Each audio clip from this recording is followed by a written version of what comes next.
Hi everybody, welcome back.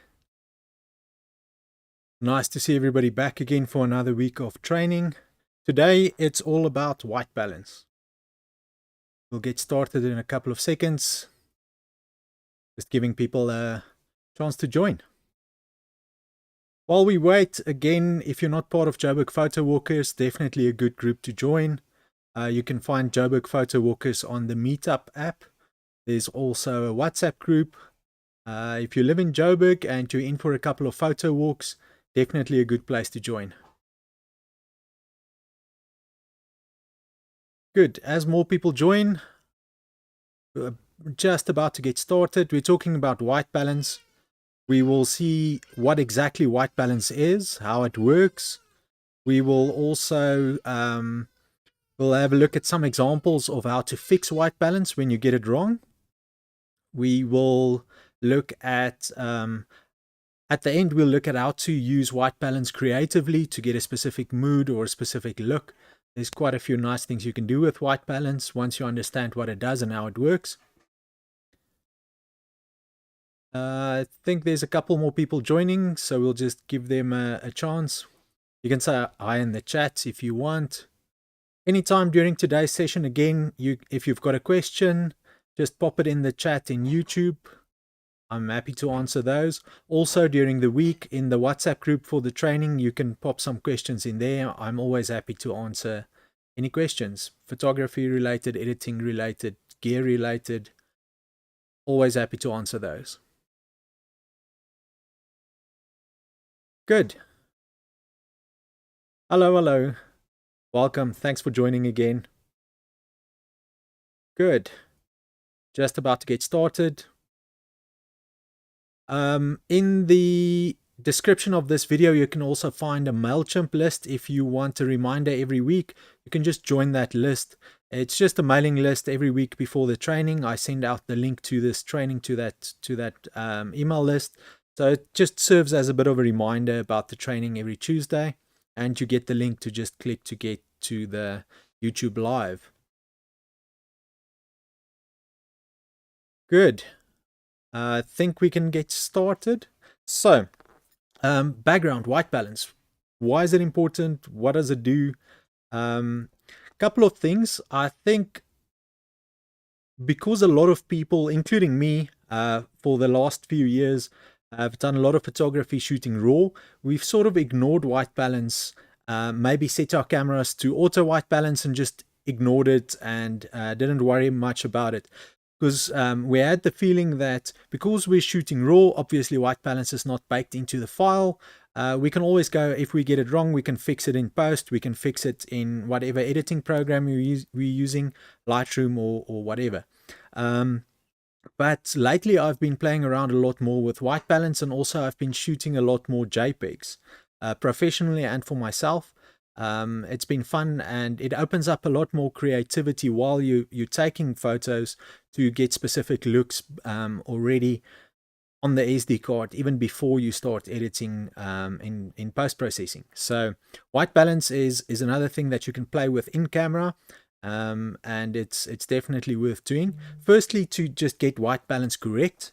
There's definitely times when you do need to get white balance exactly correct for whatever ambient light you've got, or even if you're shooting with different lights. I've lately found that even some softboxes, when I'm doing studio photography, changes the white balance slightly of the flash that's in the softbox. So the same flash or studio light, studio strobe without a softbox measures at 1 Kelvin value for white balance, and as soon as I put a softbox on, some of the softboxes actually changes it slightly.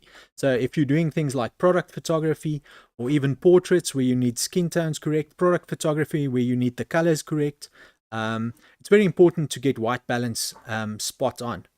And then if you want to use white balance creatively, once you know what the correct white balance is, you can then deviate on purpose from that correct one to get a specific look. Okay, we'll have a look at all these examples. But first, let's see what exactly white balance is. Good. White balance. Let's get started. So this is a bit of a complicated little graph, but all that it shows you is a light source could have different tints. Some white light sources, whatever you're using, whether it's a bulb in a house, whether it's a flash, whether it's the sun, whether it's diffuse light, whatever it is, most light sources have a specific tint. And you need to adjust for this to get things looking correct to the human eye. When we walk outside and there's bright sunlight in the middle of the day, our eyes and our brain sort of adjusts to whatever the white balance is. If we're indoors and there's different lights, mixed lights inside, different temperature bulbs inside, our brains are really good at just adapting to it, and we sort of, in most cases, don't even notice it. When we do notice it, it is when it's quite extreme. So if the light source is very blue, for instance, you might notice that it's a little bit cold. If the light source is very warm, like candlelight, for instance, you might notice that it's really orangey, like a flame or a candlelight or a fire. Okay. But within the middle range, we generally don't even notice it. But when we look at a photo that our cameras take, you will notice it very quickly when that white balance is off. So that's why it's important to get it right. Now, what this little graph shows us is along this axis where what we normally think about white balance when we mention it is how cold or how warm an image is. Okay, so this goes on this image along this line that's on this image, and it goes basically from this orange side on this side, very warm light, to this side that's very blue or very cold. Okay, so that's normally what we think about when we're talking about white balance and fixing white balance. We're talking about that Kelvin value that basically range from very blue cold light to very warm orange light. The one thing that we shouldn't forget is also part of the tint that could be coming from a light source is it could also be either green on this extreme or purple magenta on the other extreme. Okay, so it's sort of in the 90 degrees opposite axis of the warm and cold axis, there's another axis that's the green and magenta or purple axis. Okay, so sometimes a light source can also be a little bit green or a little bit purple, and you have to correct for that as well, separately from the warm orange to blue scale that we've got when we normally think about white balance. But the warm cold scale is generally measured in Kelvin, and that's how we set up our white balance in our cameras. Okay, so let's move on. This is the Kelvin scale. So from the one side on this side where it's very blue, so the light source is emitting very blue light. On the other side of the scale, we've got a very warm orange, and then we've got all the values at the bottom. So that's Kelvin values. That's just how we measure how warm or how cold a light source is. It comes from opaque black objects, and when it emits light when it's hot, then you get different Kelvin values. So the scientific thing is not really what we worry about in this case, but what you do need to know is lower values on the Kelvin scale are warmer, higher values is colder. Okay, so a very high Kelvin value would be a very blue light, a very low Kelvin value would be a very warm light in this case. Okay. Let's look at a couple of examples. So on this scale, you'll see the Kelvin values, and you'll see just a few examples. So, for instance, daylight would be right about here. Normal daylight outside midday, around about 5,000 to 5,500 Kelvin. And you will also know from your camera, you can set your white balance to specific presets. So there would be daylight, for instance, a little sun sometimes on the icon, or it will just say daylight, and it will set a Kelvin value for you by you just picking daylight. Tungsten, for instance, a tungsten light bulb in a house, the warm ones, the really orangey ones, and also some stage lighting. If you're photographing people on a stage at a concert or whatever, some stage lighting would also be sort of tungsten balanced. So those lights would be right here at about 3,200 Kelvin. There's some other examples of different bulbs. But again, this is our warmer side on this side. This is our colder side on this side. Daylight is right about here. Fluorescent light is around about 4,200 Kelvin, or sitting in this range, maybe a little bit cooler even than that, so it's very white. And like I said, your tungsten lighting, for instance, is sitting more towards the warm side. Okay, so you can pick these presets generally. So you can pick daylight. Shade, for instance, is cooler than daylight, so more blue. You can pick shade generally in your camera. You could pick tungsten light. You could pick fluorescent light. All these settings are pre-programmed Kelvin values that you can just select. Flash is another one, so a normal camera flash. That's also very close to daylight. So you can just pick these presets and your camera will set the Kelvin value for you. Or in most cameras, you can also specify a custom Kelvin value if you want. You could set the Kelvin value and the camera would use that.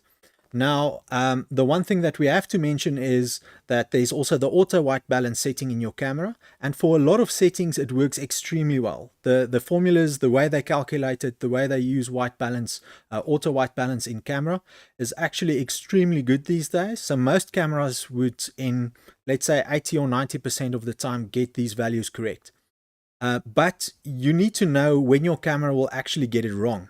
So in some cases, where you've got a very warm background, so let's say an orange wall or a red wall behind somebody, or a brick wall that's very orangey, your camera might see all that orange and try to adjust towards blue, and then people's skin tones go very blue and they look a bit sick, and you don't want that. So if the scene has got a lot of warm colors in the scene, your camera might try to adjust the other way to get it balanced, and then people might end up a little bit blue, or products or whatever you're photographing might end up a little bit blue, which you don't want. Okay, so that's one case where your camera might get it wrong. The opposite is also true. If there's a lot of cool colors in a scene, if there's a light blue wall, for instance, your camera might adjust the other way and people might look very red or orange in their skin, which is also not natural, doesn't look good as well. So you need to recognize these scenes and backgrounds, especially where your camera might get the white balance wrong. Scenes in the desert, on the beach, those sort of warm colors in the backgrounds might influence your camera. Scenes with a lot of blue, again, that goes the other way. So just recognize those scenes and don't use auto white balance in those cases. But like I said, 80-90% of the time in normal scenes that we photograph, your camera would do pretty much a very good job of getting the white balance correct. Okay, let's keep going. Let's see what white balance does. When we get it wrong or when we adjust it, what does it actually do? Okay, so this is just a color checker card, a color passport card. Let's have a look. In Lightroom, when we adjust these white balance settings. So you'll see under color, under the color panel, when I drop the color panel open, we've got white balance, and right now it's set to custom. And basically it's all on 0 because this is just a test card with all the colors and things on. But what happens when we adjust this? And also remember, you can adjust it the same way in camera. So the same settings that we adjust here inside of Lightroom, and we can see it moving and changing while we're looking at it in Lightroom, you can also set these things in the camera and get the same result. So just when we're adjusting the temperature and the tint, just think that you can also do this in the camera to get the same effect. Okay. So the first one is obviously the temperature. That's what we measure in Kelvin, and we can move this to one of two sides. So we've got the temperature slider here, and we can go more, which means to the warmer side, and you can see this this little image change to be a lot warmer as we go. You'll see that a lot of the colors have now changed to be oranges, reds, warm colors, warm hues. Okay, so you don't find any of the blues anymore because we've warmed up all those colors to be more orangey and more red. As we go the other way, you'll see that everything starts to go very cool. You see a lot more blues, purples, the cooler colors, and all the oranges and reds have disappeared as we go the opposite way. Okay, so this is basically what white balance does. And also, what you need to notice here is something that's a neutral gray. Let me pop this back to where we started. Have a look at these blocks at the bottom. These blocks at the bottom, these ones, they're all neutral gray. This is completely white. On the other side, we've got dark gray, we've got black at the bottom. But these grays here at the bottom, looking at them, and also in the white, you might be able to pick it up. Looking at those neutral gray blocks that hasn't got any color in them. They're just somewhere between white and black with no color tint. As we adjust this temperature, as we go to the blues, you'll see those grays actually turn blue. You see what happens? So something that should have no color, that's just gray, is actually turning blue as we cool down this scene. And as we go the other way to the warm side, you'll notice those blocks at the bottom, they're very warm. They go sort of a orangey brown. So those blocks, again, something that should have no color in them is actually turning into a warm color, like that brownish orangey color. Okay, so you need to notice this, because if you're shooting, for instance, a product on a white background and that background is turning either blue or orange or brown, you need to adjust your white balance in the opposite way to get it to look correct again. Okay, so basically that's what this temperature does. Now, similar to that, on the opposite 90-degree axis of where our temperature colors are, if we go on the other axis that we can adjust, and you can also adjust this in camera, but you can also adjust this in Lightroom. We've got the green and the purple, so we can move the slider towards the greens, everything turns green. We can move it towards the purple, everything turns purple. Okay, so this is how we will adjust our white balance either in post or in camera. So for instance, if our image is very blue, if the white balance is incorrect and it's too cold, then we need to add orange to make it look the correct color again. Okay. If the image is very warm and orange and too red, then we need to add blues to make it balance out again at the correct white balance. And the same is true for the greens and the purple. So if you look at something, you see somebody's skin tone is a little bit purple, you need to move the slider towards the green to get rid of that purple hue, because it's the opposite color on the color wheel. Okay, so same thing with if a scene looks too green. Let's say you were shooting out on a lawn or out in a forest or someplace where there's a lot of green, and the green light, actually the light reflected off the green and gave people a green tint in their skin. Then you want to add a bit of purple to get rid of that green and have people look correct again. Okay, so we'll look at some issues with white balance and how to adjust it just now, but this is just so that you can see what it actually does. And those two sliders is what constitutes white balance. If you, for instance, in Lightroom copy white balance from one image to another image, it's going to copy this temperature and this tint slider. Whatever they were set on, those two sliders, the values will then be copied to the next image if you select white balance from the copy settings menu. Okay.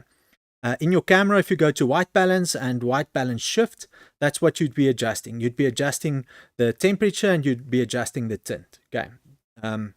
So whether you do it in camera or afterwards, when we talk about white balance, it's these two sliders that we're actually talking about. Okay. Let's go on to the next image. This is just an example of how white balance can actually affect your image. So this is the exact same raw image, and the white balance was adjusted through the range.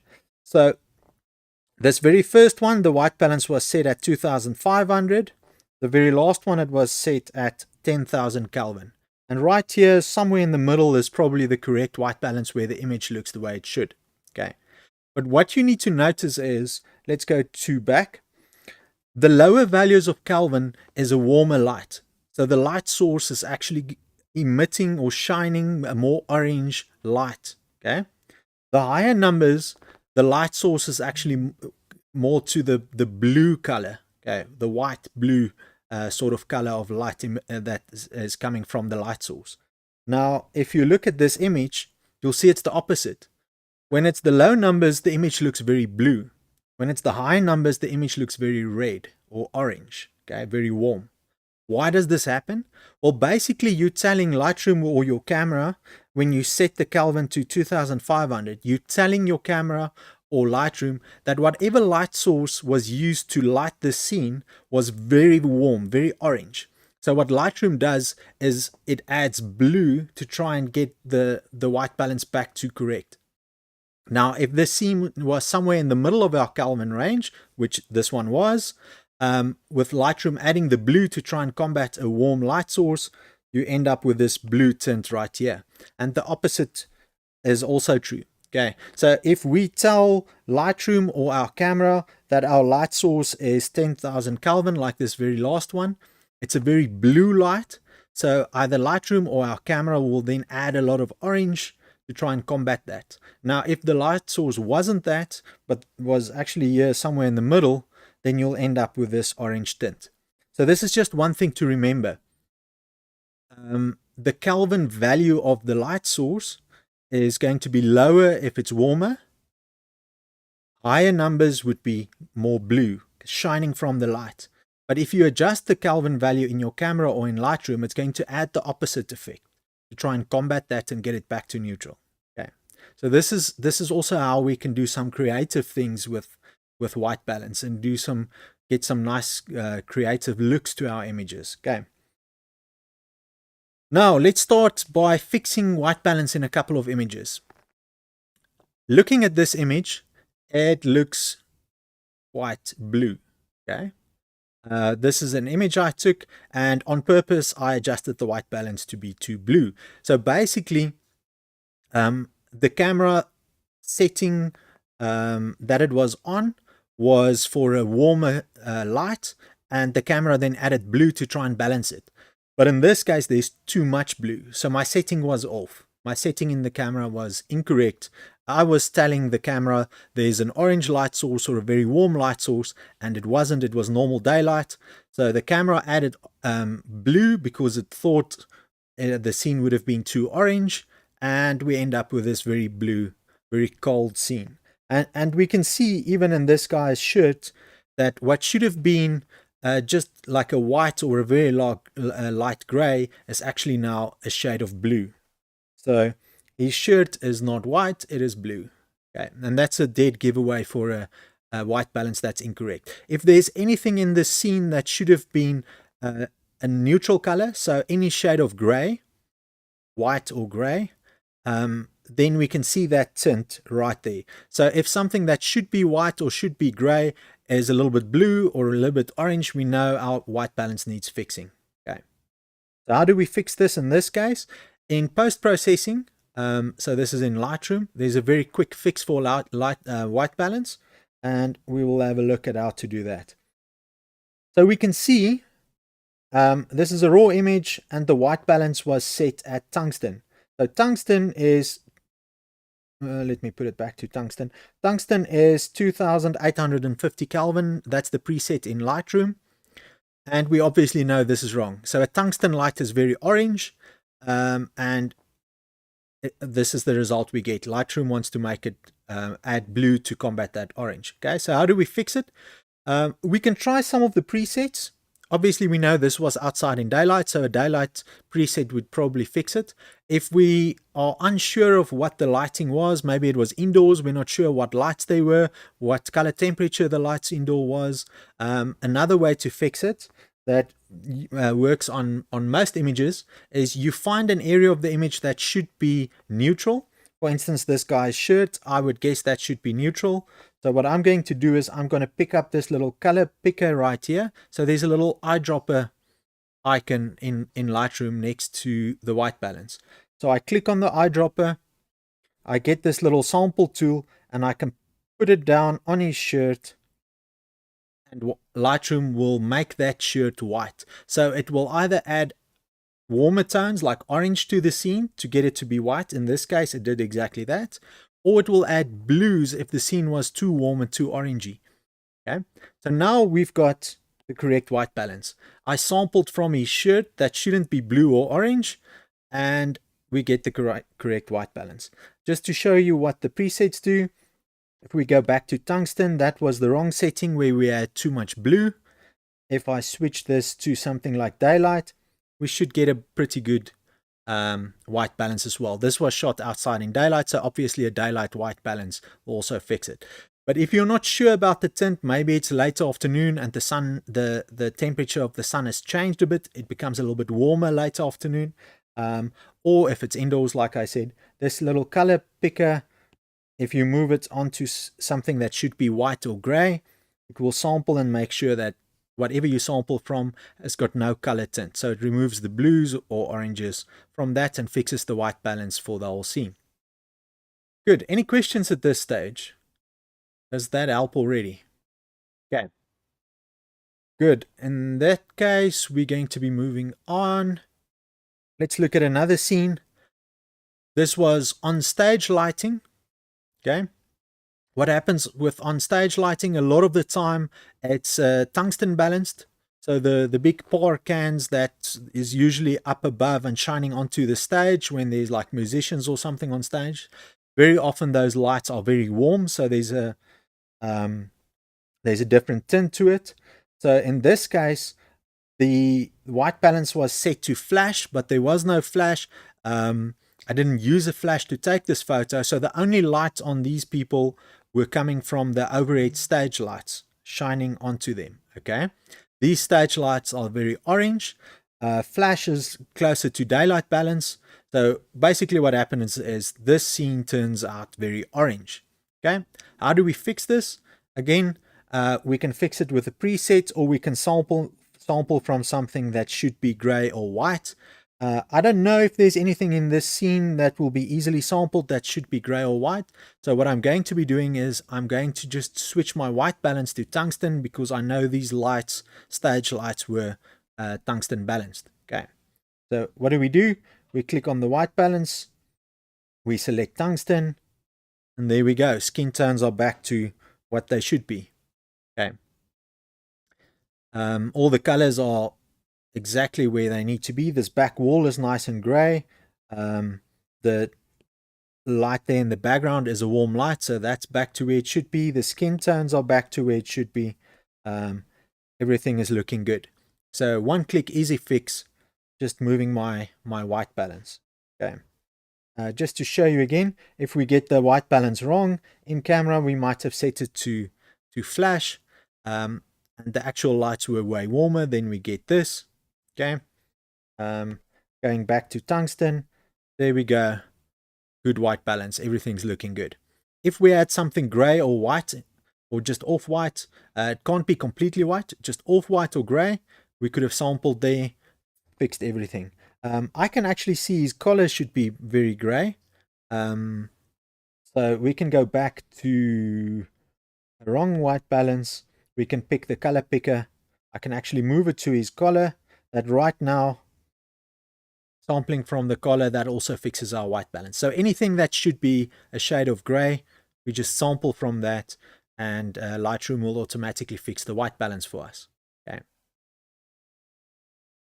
The other way is manually trying to correct it. If you're really struggling with white balance and it's a scene where you can't sample, but you can see it's off, that's the other way. So let's start again with our wrong white balance. We can see this is too warm. We can see this is too orange. So what do? We take our temperature slider and we slide it towards the blue. So we're adding blue as we go to a point where we sort of see that his skin tone and the back wall are nicely balanced. Okay, so that's the way of where we can actually manually influence the white balance and get it to a place where we're actually happy with it. Okay, I'm just going to go back to tungsten because I think that's the perfect white balance for this scene. All right, so that's how we fix a white balance that's obviously wrong. Whether it's too blue or too orangey, we can just go in and sample, or we can select one of the presets and fix our white balance. Okay. Now, different ways of making sure we get the correct white balance. I like these white cards or gray cards. So let me show you one. You get these little, you get the little cards. I actually like the bigger ones, the ones that's closer to A4 size. I like using them. They're just a bigger target and they fill up more of the frame when you use them. But it's pretty easy. You get these packs with these cards. Generally, you get a gray one. That's 18% gray. That should be right in the middle. If you're also doing exposure or checking your exposure, this gray card should be right in the middle of your histogram, which helps you make sure that your image is not too dark or too light. If you haven't got a light meter, they're really handy. You get the black usually in the pack, which is usually just used to flag off a light source when you're doing things like night photography. Not too useful. I don't use them often. But the gray one and the white one, very useful. The white one is usually the one I use to set my white balance. So I just, if there's somebody in the scene or if it's a product, I just pop the white card in there in front of them in the same light and take one shot of that. And when I get into Lightroom, I can sample off that white and make sure that it's still white. Okay, you shouldn't blow out this white. It needs to be less than completely blown out white to use the white card. Okay, the gray card, if you've got a good set of these cards, the gray card can also work. You can do your white balance setting from the gray. Just if you've already got the set, just check by doing both in one shot and then sampling off the gray and sampling off the white, and check that you get the same values for white balance inside of Lightroom. I have found a couple of the brands that the gray card is perfect for doing exposure, but there's a little bit of a tint, sometimes a little bit of a blue tint to the gray card, and you get the white balance wrong sampling off the gray. This specific one I know is correct. I've tried it. Both the white card and the gray card gives me the same result. Okay, so how do we use them? We come into Lightroom. Let me show you my Lightroom again. We get a shot in the exact same light. We're going to be doing our other photos. We get this big gray card. Firstly, we can use it to do our exposure, but we can also use it to do white balance if it's a completely neutral gray. Okay, so under the light panel, we can do our exposure. So for instance, if we crop down and just have a piece of the gray card in the shot, nothing else, we can look at our histogram up here and make sure that that little peak is right in the middle of our histogram. Then we know our exposure was correct. If all our shots, let's say in a studio, were the same and they were all either underexposed or overexposed, I can adjust this one to have the histogram in the middle, and I can just copy that to all my images and I know my exposure is correct. Exact same thing also for white balance. I can go and sample off the gray, get values for my white balance. In this case, you'll see Lightroom adjusted -3, so the temperature is going a little bit cooler, and my tint going +1. So my camera basically got it slightly wrong in auto white balance, and by sampling from this gray card, Lightroom is now adjusting it to be correct. We know this gray card should be absolutely neutral, and basically what's happening is it's being adjusted to be back to neutral. So it goes a tiny bit cooler, and a tiny bit of purple or magenta gets added to have the perfect white balance. Sometimes it's way off if you get the camera settings wrong or if the auto white balance is wrong.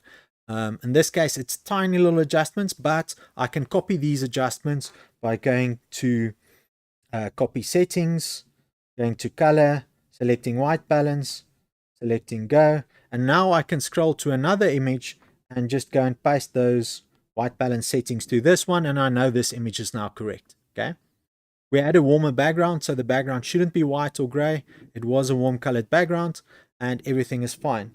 Another way to fix white balance for a portrait, if there's a white shirt or something gray, a gray t-shirt, you can also sample from there. So we could go and sample from his collar and say fix the white balance, and we know the white balance is correct. Okay, now the skin tones will appear correct, but at least we're starting from a good place when we do our edit.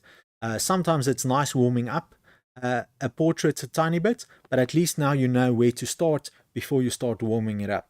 Okay, let's keep going. This is in camera how to adjust in a white balance shift. So a nice little tip, a nice little trick, especially if you're shooting JPEGs, but also if you're doing RAW and you want to start at a good place, is select either auto white balance or the white balance that's appropriate for the scene. So you could have daylight, shade, tungsten, fluorescent, flash, whatever the light conditions are, you select that exact white balance. Your camera will set the temperature and everything, the white balance for those settings or for that ambient light. And then in most modern cameras, you can do a shift after that. So you can go and add some warmer tones. In this case, you'll see the shift is towards the A, which is amber, so it's a little bit warmer, and also towards the green. So the camera will basically go, in this case, you see where this little dot is. The amber is adjusted by 3, the green is adjusted by 3, both of them plus 3.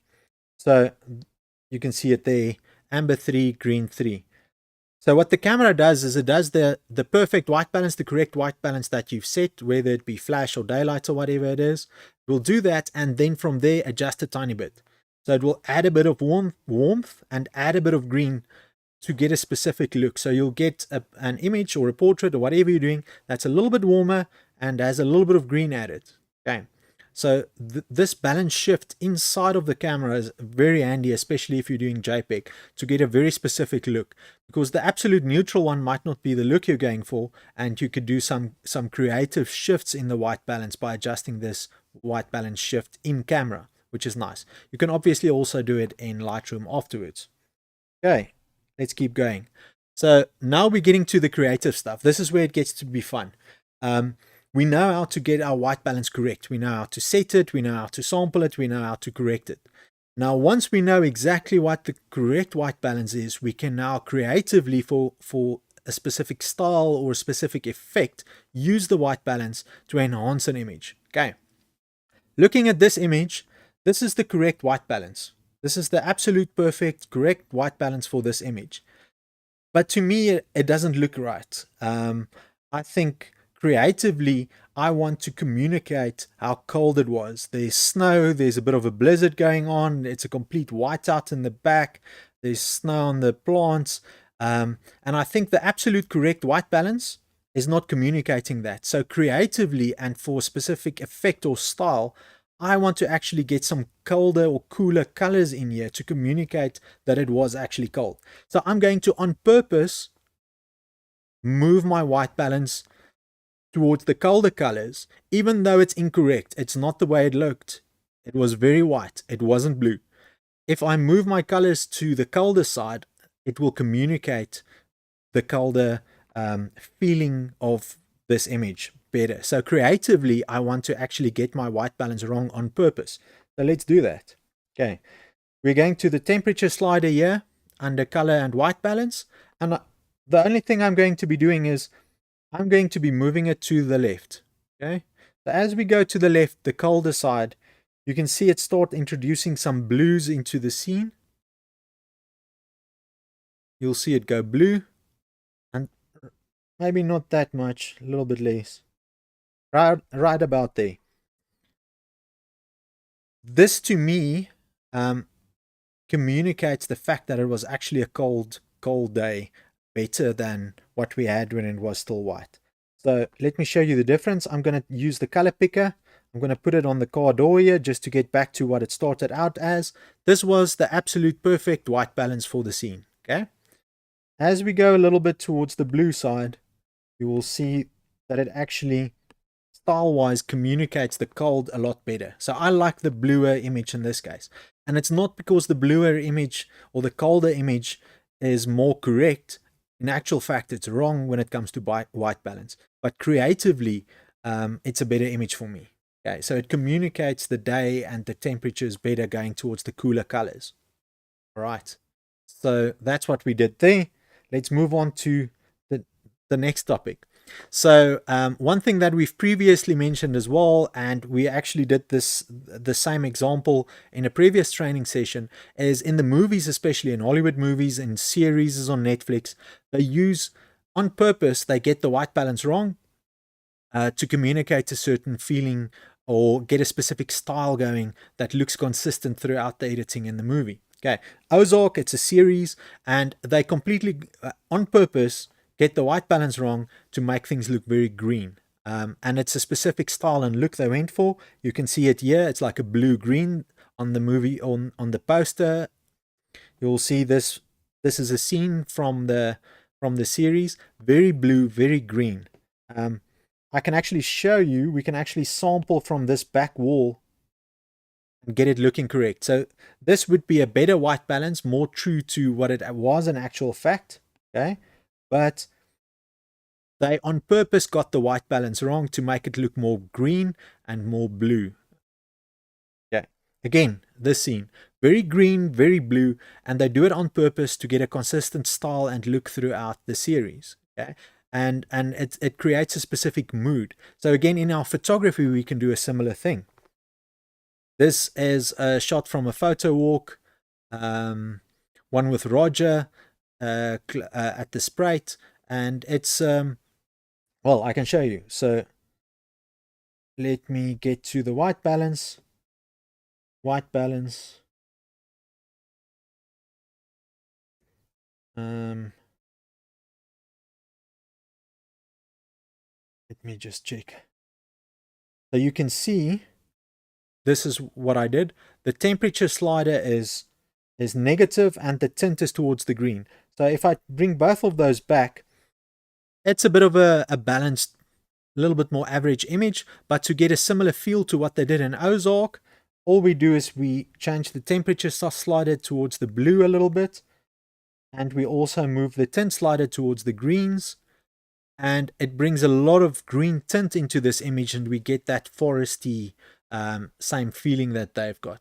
So we can edit our own photos to get a specific look. We can go warmer, colder, we can go more green, we can go more purple, but we need to figure out what's the look we're going for, what's the feeling we're going for, and then using the white balance creatively, either in camera or in Lightroom afterwards. Okay, let's move on to the next example. Again, a series. This is Dune, another series, and the story, if you haven't seen it, is there's two planets. The one is very like lush and green, and there's a lot of water, and the other planet is a desert planet. So that's the story. And what they did creatively is for these two planets, they edited the white balance differently. So they edited for the desert planet everything to be more warm, and for the other planet that's more lush and green, they edited or changed the white balance to be more on the greens and the blue side. All right, so here's another example. So when they're on the desert planet, everything is more warm. You get these earthy tones coming through. We can do a similar thing in an edit. So this is an indoor photo that I took. This is an edit where the white balance is moved completely towards the warm side. And to show you what it looked like before this shift, let me just put it back to what it would have looked like. Okay, so this is what a normal white balance there should have looked like. Okay, but I wanted this warm feeling. There's all the wood. It's a very old room. This was also from a photo walk, by the way. Beautiful house. And so basically we're going and we're warming it up, and there's a completely different feel to this. With these warm tones added to it, we're getting a different feeling edited into it. But we're doing it on purpose. We're changing the white balance to get a specific look that we're after. And very often we have to match it with the scene to make sure that it's all consistent. We can't be going colder colors when the scene doesn't lend it to that. And very often things like portraits, for instance, lends itself to for you to edit it to be a little bit warmer. Skin tones that are a tiny bit warmer generally looks good. Not too much though. But you get all these different scenes where you want to communicate this feeling, and the white balance is a really good tool to actually do that with. Okay? So you either cool things down a tiny bit or you warm things up a tiny bit. And that's a good tool. Once you understand how the white balance works and what it does, you can actually use it creatively in camera or in post-processing. Okay. Everything we do here with these adjustments, you can do in your camera itself. Even if you're just shooting JPEGs and not editing the images, you can get images that look like this because you've got the exact same settings available in camera that we've got here playing around in Lightroom. Okay. So if you know what you want to do, you can actually go and set these settings before you even take the image. If you know you want something warmer or cooler, you can dial that in and on purpose get your white balance wrong to communicate a certain feeling. Okay. Again, if there's any questions, just pop them into the chat. Happy to answer those. Let's move on. We're getting close to the end, but what I want to do is just to show you two images. We've got the same image twice, and I'm going to edit it in two different ways just to show you what the white balance actually does when it comes to something like a landscape image. how we can actually change the mood of an image just by using white balance. Maybe a little bit of exposure as well. But I've got this. It's an old, I think this was taken on a film camera a long time ago. And it's just an example where we've got some sky, we've got some landscape, and we can play around with the white balance. Okay, just to show you the difference. So I'm going to do two quite different edits on this. The first one, I'm going to go and say, well, I want a little bit cooler, more moody, maybe an image that looks as if it was maybe just after sunset, in the blue hour, that sort of look. A little bit darker, cooler sort of image. Okay, so first thing I'm going to do is drop my exposure, maybe a third of a stop. We could always go a little bit more, maybe half of a stop. So now we've got a little bit of a darker image, just because we're going for that after sunset sort of look, blue hour sort of look. Okay, not golden hour, blue hour. Okay, so just before it actually gets dark. Then we go to color. We're going to move our temperature obviously towards the blue until we get a nice cool look to this scene. Maybe somewhere there. Nice and cool. And but maybe add a tiny bit of purple as well, or we could go to the greens. Maybe even the greens. Nice and cool. Maybe not that gold. Just a tiny bit. It's an old scanned image, so you'll see the sky does some tiny bit of a weird thing there, but that's probably cool enough. We could dial the exposure back a tiny bit.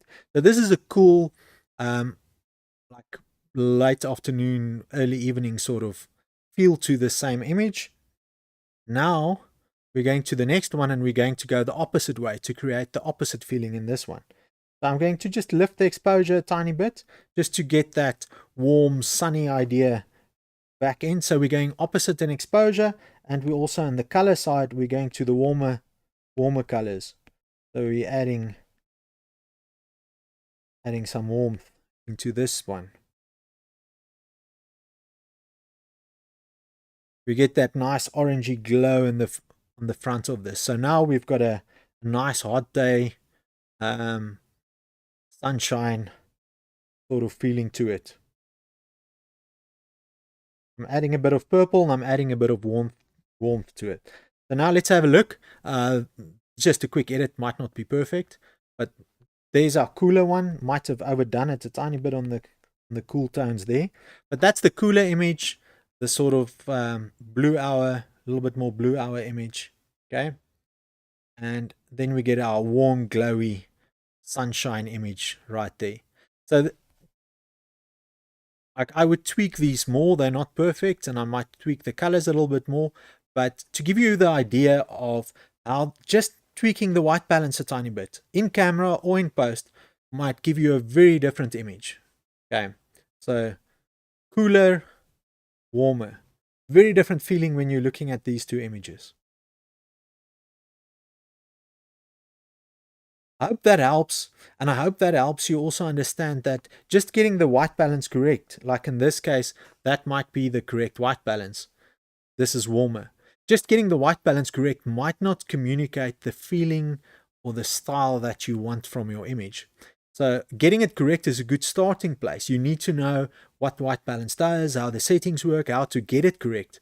But then making creative decisions from where it's correct in one of the two directions to actually adapt the image and make it look more the way you want it to look, or the way you experience the scene. Because let me give you an example. If you're on the beach, for instance, and you set your camera to auto white balance, the camera might very well get your, even if it ignores all the warm tones and the sand. Let's say the camera gets the white balance perfect, or you're at daylight setting and you take a photo on the beach. Everything is perfect, the white balance is perfect, and you've got a good photo. but just warming it up a tiny bit will communicate that heat, that hot day on the beach a little bit better. If you warm up the skin tones, warm up the whole scene, warm up the clouds and things a little bit, so just adjusting your white balance a little bit towards the warm side, you will find that that just brings across that message a lot better. Very similar to, let's go back to this image. Just like this image actually works better when you cool the white balance down a bit and you bring some blues into the image. Those blues weren't there. So in this scene, there was no blues. It was very white. Everything was perfect white. And the camera even did a good job of showing that it was perfectly white. But bringing some blue tints in, especially in the shadow areas, just communicates the cold better. So that feeling, and it could be, so it could be temperature related. This was cold. The beach scene is warm. You might want to communicate the actual feeling of the temperature of the day by changing your white balance a tiny bit from where it is supposed to be. But also it could be an emotion. So they use it in the movies, in series a lot. So that they very often change the white balance to communicate an emotion. So if it's happy and upbeat, you might find the scene is a little bit overexposed and also warmer to give across that happy, upbeat feeling.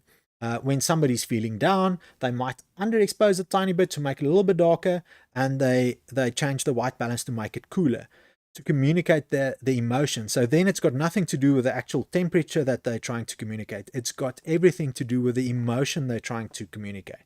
So sometimes, even if you're doing a portrait, think about what type of portrait. Is it clinical, corporate portrait? Maybe a little bit more towards the cooler colors might look good.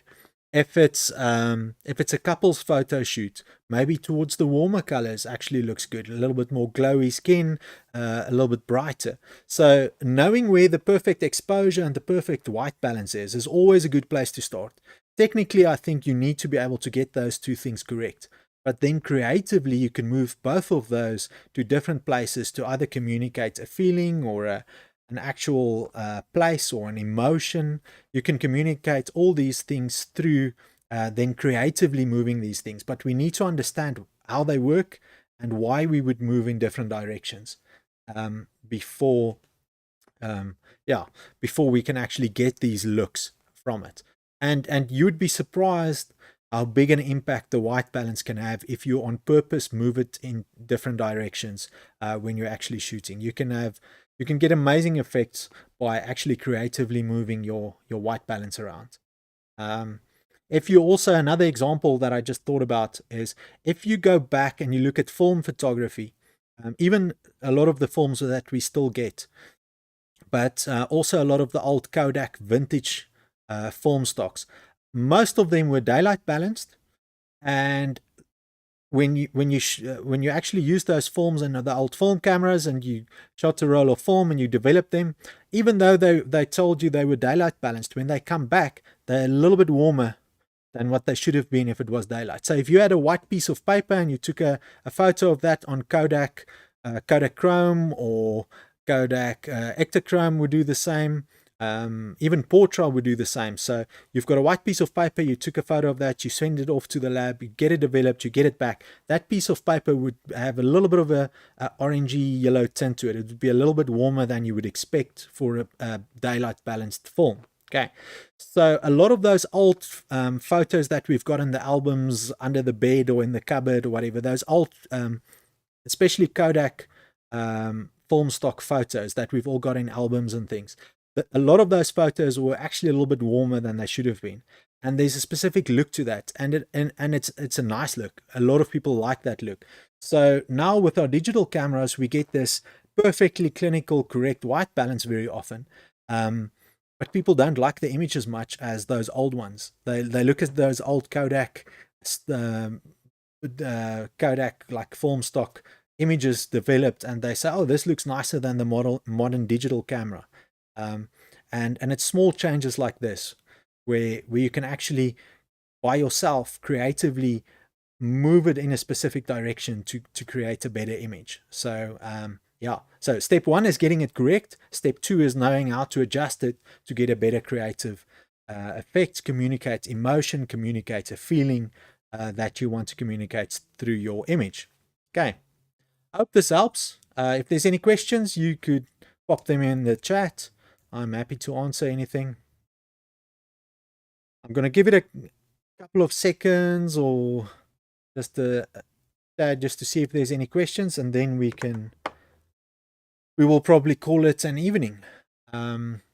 While we wait for questions, let me think about a couple of white balance related facts.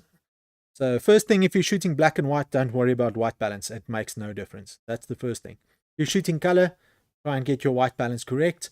And then once you know you can get your white balance correct, try and move it and try and play with it creatively. I've done things like set my digital modern mirrorless camera to daylight white balance, and then in the white balance color shift, I added some amber and was it negative on the green, I think, but I added quite a bit of warmth to it, and I just used it everywhere. Doesn't matter where I went, and it gave me a very similar effect to those old Kodak film stocks. So because I didn't change my white balance to be appropriate for the light, I shot with my flash, I shot in studio, I went outdoors, I just left it on daylight balance, and I adjusted it a little bit warmer, and creatively that was quite nice. I liked the look of it. It looked like old film in a lot of cases. Good. I see it looks like everybody's happy. Thank you for joining, Sonia. Happy for everybody to be here. If there's any questions, either now in the chat or afterwards in the WhatsApp, I'll be happy to answer them. And if you haven't played with it before, go and look at your white balance settings in your camera. Look if you have a look at whether, if you go in and set the white balance, whether it's auto or daylight or whatever you choose, or a Kelvin value, there's usually another step after that where you can dial it in further and do those shifts in the warm, cold, or purple, green axis. And those little shifts can make a really nice difference. So go and play with those. They're quite nice to use. Or do them in Lightroom afterwards. I just like seeing it on the back of the camera if the image is warm or cold, if I'm getting the mood I need. Good. I think that will do it for tonight. As normal, the replay will be available on the YouTube channel. Thank you for joining. Thank you. It's a pleasure. Always a pleasure. Great. Have a good evening, everybody. That's where we will call it. Enjoy.